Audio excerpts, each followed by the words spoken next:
taškas LT. Požiūrį į gyvenimą keičiantis pokalbiai.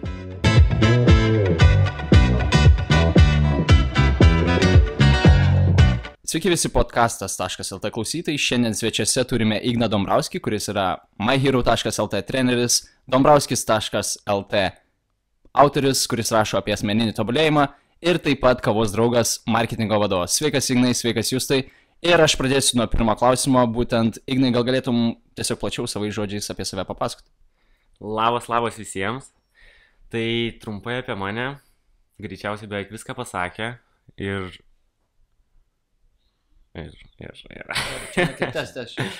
Tai kaip sakė, aš truputį rašau, truputį mąstau, kiek galiu, tiek auginu kavos kultūrą Lietuvoje, Pabalty, augam ir Lenkijoje, tai pardavinėjom kavos aparatus, bet tuo pačiu esu ir, kaip sakė, myhero.lt treneris.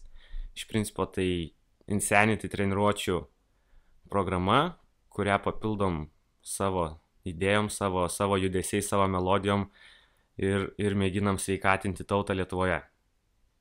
Tai Ignai, aš taip įsiterpsiu, pasakyk, kaip tau kyla idėja pradėti grinai su tuo Insanity ir kas grinai yra tas Insanity, nes aš suprantu, tai jis grinai džymą, kur eini, kiloju svarmens, aš kitokių man sportų nėra dabar. Iš principo aš ilgai sportavau vienas ir sportuodavau kurį laiką, kaip ir sakai, jūs tai salėse, bet paskui perėjau į bėgiojimą prie savo svorių, prie paprasčiausių basic pratimų ir paprasčiausio skersinio, atsispaudimų, pritupimų. Ir vieną kartą netyčia kolegė parodė, kad yra žiauriai fainų reikalų. Tai ir sudalyvavom pirmoji treniruotėj, kurią pravedė į Lietuvą parvežęs Insanity programas Ignas Bakėjus. Sudalyvavom. Tas dalyvavimas toks buvo keistas, nes padarėm apšilimą ir jau iškart numirėm. Po apšilimo dar buvo geras pusvalandis, kur ten jau buvo kosmosas. Tai nusprendžiau, kad viskas ten yra fantastika ir tiesiog norėjau pamėginti daugiau ir prisijungiau pradžioj kaip sportininkas. Dėl savęs, dėl ištvermės, dėl energijos, nes pačios treniruotės ten yra aukšto intensyvumo, intervalinės ir tiesiog tokiu tempu, kad kartais akys krenta lauk, bet šiaip viskas labai fainai. O kodėl prisijungiau toliau kaip treneris? Aš nežinau, sakyčiau, gal mane trumpai pakišo, nes pasakė, gal nori padėti. Sakiau, kad noriu ir taip gavosi, kad vos ne po savaitės sakė kolegė, nepyk, turiu išvykti atostogų. Ir atostogų išvykus paliko mane ir pirmą treniruotę prieš 10 žmonių gal. Bet man tų 10 žmonių užteko, kad mano balsas pradingtų, kad aš seilės ryčiau ir jų neturėčiau. Ir buvo žiauriai nemalonu, žiauriai nesmagu net, nes dar pati kolegė buvo treniruotė ir jinai atsistojus prieš mane, treneri, negirdžiu, kaip čia kas vyksta, treneri, šaipasi. Bet šiaip netaip mane perlaužė ir dabar, nežinau, labai faina, kai susirenka į treniruotę 20, 30, 50, 70 žmonių. Arba kaip Vilniui 150 ten sueini į krūvą ir ten energija visa trykšta, net nemoku pasakyti, reikia sudalyvauti, kai visi po trefkę susirenkam į vieną ratą, sudedam rankas ir davai ką nors pasakom, pakalbi, pašneki ir tada šūkį padarai gerą, tai ten išsitaško visi iki galo. Tai trumpai gal tiek apie Insanity, apie mane joje. Tai toliau. Super, netgi dabar užsikirčiau būtent visą tą energiją, bet gal gali pasakyti, kaip tau pačiam užtenka tos energijos, nes, kaip žinome, turi šeimą ir dirbi būtent kavos draugas, tai iš kur ta energija, nes tavo dienos įtemptos ir dar randi laiko būtent rašyti ir užsimti asmeniniam veiklom, tai kaip? Energijos turbūt gaunu labiausiai iš šeimos, nežinau kaip, bet tiesiog jinai mane labai palaiko ir man viena pagrindinių vertybių turbūt yra, kad šeima yra numeris 1 ir aš visur stengiuosi su ja dalyvauti, visur ją pritempt prie savo veiklų, tai tiek mano mažoji ateina tiek į ofisą, tiek į treniruotės, tiek po treniruočių, tiek išrinktoji mano dalyvauja kartu ir pasportuoja. Taip, kad turbūt didžiąją dalį energijos gaunu iš jų. Ir kitas yra, kad aš žiauriai mėgstu žmonės ir aš mėgstu su jais dirbti ir beveik visa veikla, su kuriais aš dirbu, kur aš dirbu tiksliau, tai visur dalyvauja žmonės. Tai jie turbūt mane įkvepia vienaip ar kitaip ir va taip tos energijos po truputį semiuosi ir viskas čia normaliai. O pavyko daug draugų ir pažįstamų įtraukti grinai į tą Insanity ar atvesti juos tiesiog į sportą? Pavyko. Iš ofiso atsivedžiau gal 4 ar 5, nepamenu. Vieni dalyvauja daugiau, vieni dalyvauja mažiau. Iš draugų, nežinau kaip čia pasakyti, yra Facebooko draugų, iš kurių ne vienas mane dabar stebi ir klausinėja ir vis drįsta, nedrįsta, ateina, neateina, bet po truputį jų kiekis auga ir labai faina sutikti, vat, kaip ir dabar pirmą kartą sutikau Tomą, kad ateini ir iš socialinių tinklų susipažinę su žmogumi ir jį pamatai. Tai taip pat yra su Insanity treniruotėm, kai ateina veidai, tau pasako labas, arba, tarkim, praeitą savaitę darėm Palangoj, šiaip netyčia, sugalvojom padaryti keletą treniruočių ir padarėm pirmą ir jau eini Palangos takeliais ir su tavim žmonės sveikinasi. Tai tiesiog matyt jau atsiranda iš kažkur.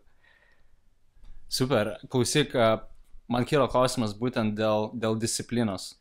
Iš kur pas tave atsiranda disciplina ir gal galėtum pakalbėti daugiau apie discipliną, nes kalbėjom viename podcastu su būtent Artūru, tavo vienu iš bendražygių Insanity, ir jis pasakojo, kad be disciplinos jam nieko nebūtų ir būtent akcentavo, kad 6:30 jis turi būti treniruotėje, nes kitaip treneriai užbadys tave per socialinius tinklus, telefonais ir žodžiu, kai jūs susitiksite, tai iš kur ta disciplina ir kodėl ji yra būtent tokia svarbi? Tai gal iš pradžių apie Artūrą, tai jisai nebūna 6:30, nemeluokim viens kitam, ateina 6:35, bet viskas gerai, spėja apšilimą padaryti, spėja prasisukti sąnarius, o dėl pačios disciplinos, tai jinai auga po truputį ir bent man jinai labai sunkiai auginama ir išgirsti žodžius, oi tau faina, tu esi vyturys, tu atsikeli lengvai ryte. Nežinau, čia man mitas, aš kiekvieną rytą turbūt kovoju, atsibundu, spaudžiu žadintuvą, nusnūzinu, keliuosi vėl, yra taip, kad atsikeli, nueini apsirengi, pareini į lovą, atsiguli, paguli 10 minučių, bet vėl lipi lauk, tada dėdėsi batus ir išeini bėgioti. Tai tą discipliną, nežinau, bent mano nuomonė reikia auginti, ją auginti po truputį, nedaryti ten didžiausių šuolių, nes dažnai prarandi motivaciją kažkuriuose vietose, nebent tikrai sugebi apgalvoti visas vietas, kur tu paslysi, kur tau bus sunku. Tokiu atveju tada greičiau ją išsiaugintų, bet iš principo su kiekvienu smulkiu daiktu, tai kad ir su kelimusi anksti ryte, reikia daug dirbti ir nebesvaigti, kad čia yra lengva, reikia tiesiog varyti, atsikeli ir varai. Ir viskas tada gaunas teisingai.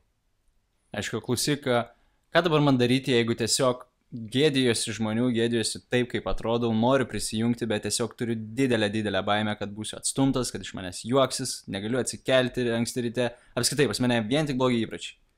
Ką man daryti? Ką daryti? Iš pradžio atsidaryti Facebooką, įsijungti mūsų vieną iš grupų, arba Vilniaus, arba Kauno, ir pažiūrėti, kokie ten žmonės susirenka. Tai greičiausiai nustepsi, nes susirenka didžioji dauguma, šiaip iš principo merginų, bet ateina ir vaikinų ir visi ateina dažniausiai su kažkokiais trūkumais, su kažkokiam problemom, su antsvoriu, su bloga mytyba, su kažkuo, bet mes Insanity statom daugiau negu sportų ir mes tiesiog kuriam bendruomenę, kur vienas kitą palaikom, kur vienas kitą, nežinau, spaudžiam, dalinamės nuotraukom, ir įvairiais būdais vienas kitam padedam, kad, čia nėra ko gėdytis. Tu atėjai, tu jau 100 laiptelių esi toliau negu kiti, nes tu išdrįsai ateiti čia. Ir tu pradėsi daryti ir po pirmos treniruotės, kai jau būsi nugriuvęs, kai nebeturėsi jėgų, ateisi kitą kartą ir suprasi, kad čia buvo gerai, čia buvo faina. Ir viskas čia tvarkoja. Tai Igne, aš galiu ateiti pas tave ir kreiptis visais sporto, mytybos ir, nežinau, asmeninio tobulėjimo klausimais. Dalinai gali, dalinai negali, nes aš padedu kiek aš galiu, bet yra vietų, kad ir su mytyba aš žinau tikrai ne viską, nes aš tikrai neturiu tam išsilavinimo ar pilnai žinių. Mes turim komandai ir konsultantų ir tikrų specialistų, kurie užsima vien tik mytybą ir mes nukreipiam to žmonės ir jie padeda susibalansuoti, susidėlioti, dažniau valgyti, o ne galvoti, kad jeigu vieną kartą valgau, tai sukūsiu. Tai viską kartu sprendžiam, viską tariamės ir padedam kiek galim, kad tik pradėtų ir judėtų. Tik iš principo pats Insanity yra toks fokusas, kad yra pirmi 2 mėnesiai, mano manimu, patys intensyviausi, kai tu pamatai didžiausią rezultatą ir tada dažniausiai sustoji. ir pamatai, tarkim, dalį sixpacko ir tu nori daugiau, bet tu žiūri, kad po mėnesio dar vieną tu nepavažiavai niekur toliau. Ir tada išlenda tikroji, nežinau, teisybė, kad turi atsisukti į savo mitybą, pasižiūrėti, ką dedi į skrandį, kiek dedi, kada dedi. Ir tada pradedi dėlioti ir galvoti, sveikiau maitinti, sveikiau bendrauti, gyventi. Aišku, super. Klausyk, dabar paminėjai sixpacką, tai pas mum visuomenė ir apskritai visam pasaulyje yra dievinami tokie dalykai kaip sixpackai, brangios mašinos, būtent tas luxury lifestyle ir taip toliau, bet būtent Insanity, kaip pats minėjai, nėra būtent apie tai, tai yra apie gyvenimo būdą ir man labai patinka jūsų kultūra, kad jūs tiesiog padedat vieni kitiem, tobulinat vieni kitą, būtent challenge'inat ar būtent pushinat, stumėt kažką į priekį ir ką tu skaitai, kas tave įkvėpia, kokie yra tavo mentoriai, ar buvo mentoriai, kurie tave būtent įkvėpia eiti šiuo keliu, padėti žmonėms ir kokią viziją turite Insanity. Aha. Tai pradžiai gal bendrai apie mentorius, kad aš iš principo tokių kaip ir neturiu. Aš dažnai pastebiu tiesiog žmonėse tai vieną smulkmeną, kuri mane sužavi, tai kitą smulkmeną ir taip lašas po lašo kažkaip dedasi ir aš formuoju savo viziją, kaip aš noriu atrodyti, kaip aš noriu elgtis, kaip elgiasi kiti, kaip elgtis faina. Ir jei pati Insanity vizija, tai tiesiog yra pati bendriausia, gal net misija yra sveikatinti tautą. Ir tas sveikatinimas susideda iš daugybės aspektų. Tai pirmasis yra, kurį mes paliečiam, yra sportas, tada eina mityba, tada dažniausiai yra bendravimas ir savianalizė, bendravimas su šeima, bendravimas su aplinkiniais. Bet čia ilguoju laikotarpiu visi šitie dalykai po truputį liečiami, tačiau dauguma mus kol kas žino tik tai kaip sportą, kaip fainą sportą, kaip fainą kolektyvą, fainą bendruomenę. Bet po truputį mes statom ir žiūrim, kaip čia viskas įsivažiuos ir kol kas manau, kad viskas važiuoja labai teisingai. Ignai, gal galėtum paaiškinti, tarkim, didžiausią skirtumą tarp sporto salės ir grynai grupinių jūsų užsiėmimų, kokie būtų didžiausi skirtumai? Skirtumai didžiausi, tai mes neturim svorių, mes turim tik savo svorį. Tai čia turbūt vienas pagrindinių. Ir bent aš sporto salėje iš savęs neišspausdavau tokio tempo, antras skirtumas. Ir trečias, kai tu ateini susportuoti su dar 30 žmonių, kurie kartu tą patį daro, tai motivacija turbūt pakeli 50%, neįsivaizduoju. Bet kai tu matai, kai kitas dūsauja, taškosi prakaitų ir neturi iš ko daugiau daryti ir jau matai, kad jisai nori kristi ant žemės ir bėgioti tiesiog nebedaryti, tai tada supranti, kad tu atėjai čia, kur visi varo iki galo.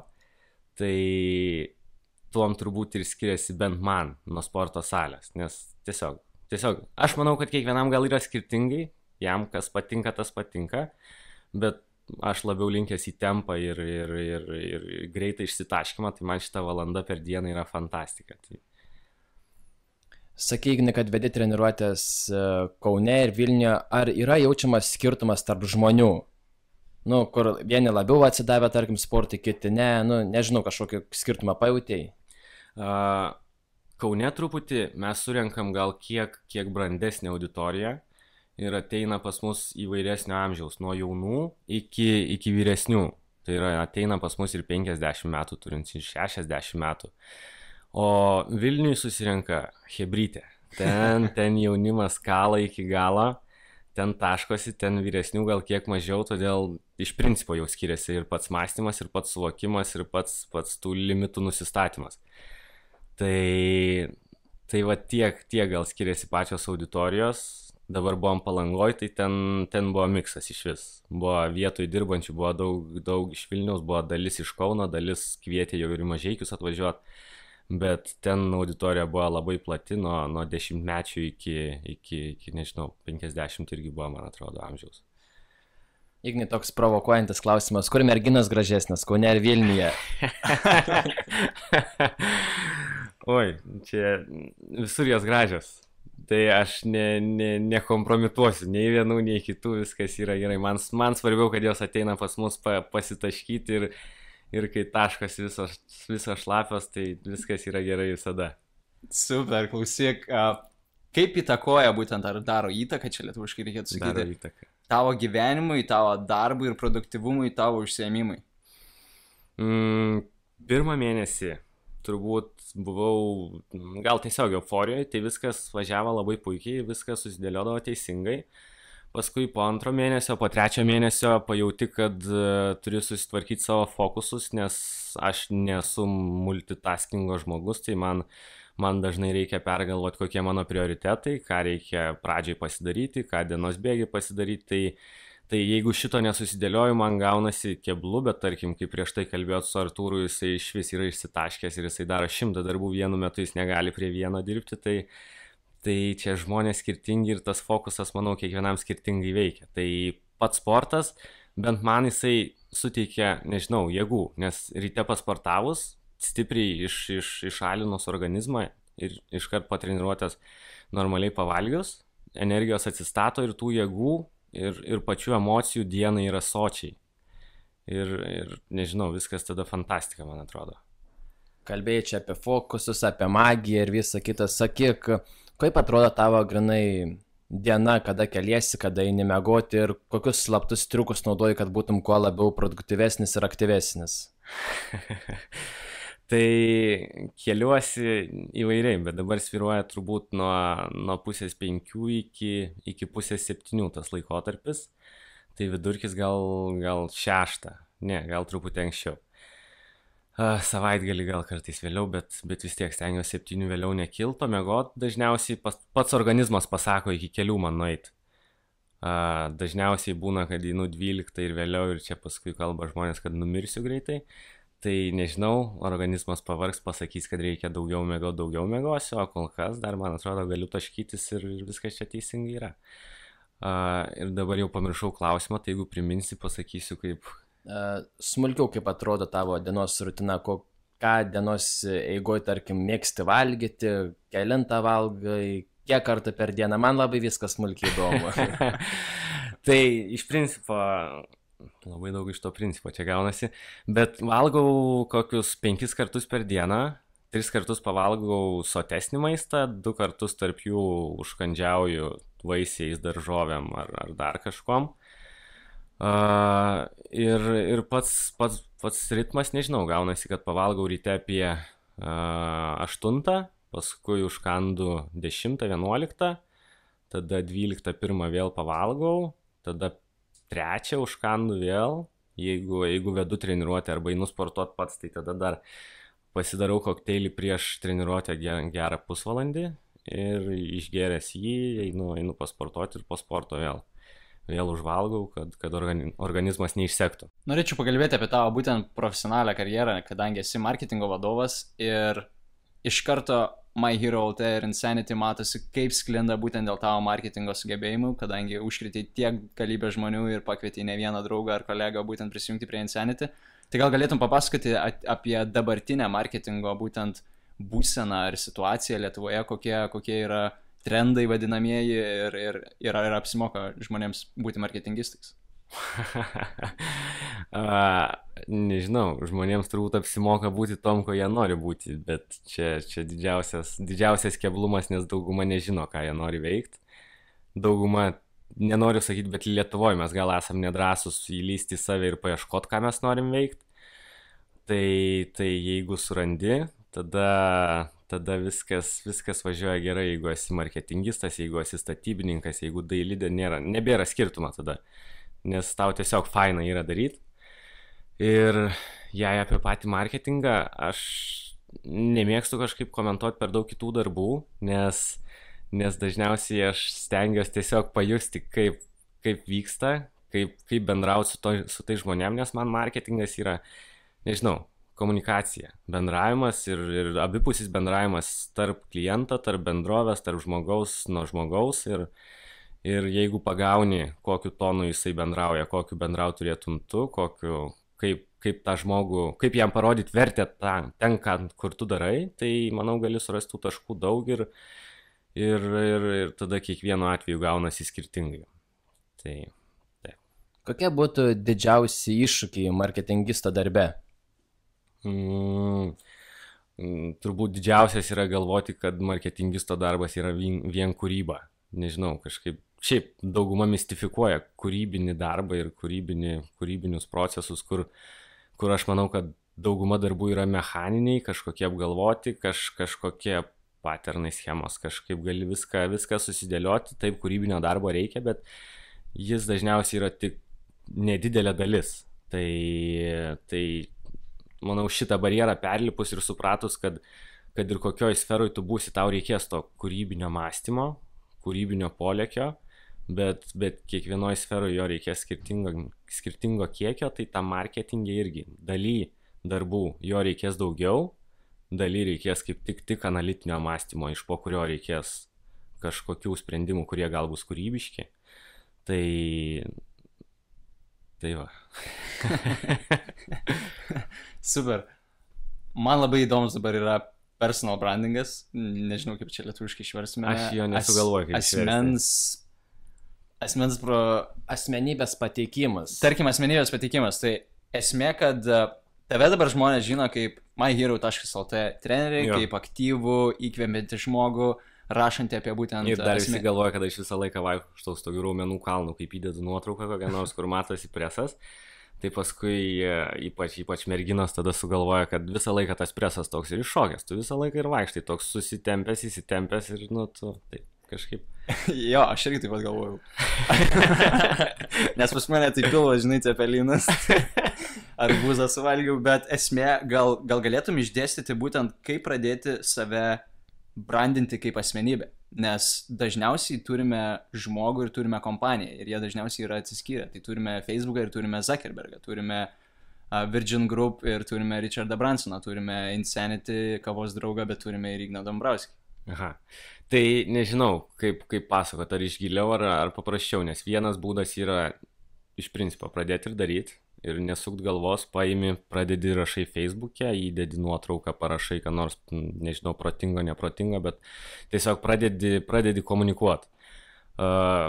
Pradėjęs komunikuoti, kažkada suprasi, kad gal kažkur tavo žinutės nesutampa, gal kažkur kalbi vieną, kažkur kalbi kitą, tada tikiuosi pradėsi gilintis pats į save, paieškosi savo vertybių, paieškosi iš principo, kas tu toks ir ką tu nori tam gyvenime padaryti. Nereikia čia didelių filosofinių kažkokių išvedžiojimų, tiesiog susigalvoti bent trumpam laikotarpiui, kokia tavo vizija, koks tikslas, metų tikslas, vienas didelis baugus, kurį tu norėsi padaryti, kurio greičiausiai gal net nepasiseks padaryti, bet tu pamėginsi daryti ir jau turėsi vieną klaidą, iš kurios galėsi mokytis ir drąsiai toliau, nes aš kaip sakiau, tas pats yra, kai bijo žmonės ateiti į treniruotę, bet kai tu ateini, tai viskas, tu jau padarai labai didelį žingsnį, po kurio dažnai kelio atgal nėra ir tu jau galvoji, kaip daryti toliau. Tu nesuki atgal ir tu neieškai kelių, kaip nedaryti. Tu nori sugalvoti, kaip padaryti geriau, kaip pateikti savo žinutę ar kaip surasti naują klientą. Tu tiesiog pradedi mąstyti, man atrodo, šitoje vietoje.